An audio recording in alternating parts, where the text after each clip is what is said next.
Kerala Blasters Spanish സ്ട്രൈക്കറായ Sergio കാസ്റ്റലുമായി verbal എഗ്രിമെന്റിൽ എത്തിയതായി റിപ്പോർട്ടുകൾ പുറത്തുവരുന്നു. 30-കാരനായ താരം നിലവിൽ ഈ സീസണിൽ സെക്കുണ്ട ഡിവിഷനിൽ മലാഗ എഫ്സിക്ക് വേണ്ടി 13 മത്സരങ്ങൾ കളിച്ചതിൽ നിന്ന് ഒരു ഗോൾ കരസ്ഥമാക്കിയിട്ടുണ്ട്. അതേസമയം താരം കേരള ബ്ലാസ്റ്റേഴ്സുമായി എഗ്രിമെന്റിൽ എത്തുകയാണെങ്കിൽ ബ്ലാസ്റ്റേഴ്സിൽ നിന്ന് ഒരു വിദേശ താരം ടീം വിടാനുള്ള സാധ്യത കൂടുതലാണ്. അങ്ങനെ വന്നാൽ ഒരുപക്ഷെ ബ്ലാസ്റ്റേഴ്സ് സ്ട്രൈക്കർ പെപ്രയാകും ടീം വിടുക. അതോടൊപ്പം തന്നെ എടുത്തു പറയേണ്ട ഒരു കാര്യം എന്തെന്നാൽ ഈ എഗ്രിമെന്റ് നടക്കുകയാണെങ്കിൽ താരത്തിന്റെ ഇത് ISLലേക്കുള്ള മടങ്ങിവരവ് കൂടിയാണ്.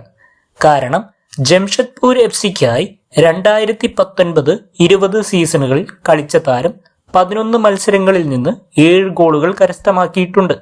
അതുകൊണ്ട് തന്നെ താരം ബ്ലാസ്റ്റേഴ്സിലേക്ക് വരികയാണെങ്കിൽ അത് ബ്ലാസ്റ്റേഴ്സിന്റെ അറ്റാക്കിംഗ് നിരയിൽ കൂടുതൽ ഇമ്പാക്റ്റുകൾ ഉണ്ടാക്കാനുള്ള സാധ്യത കൂടുതലാണ്.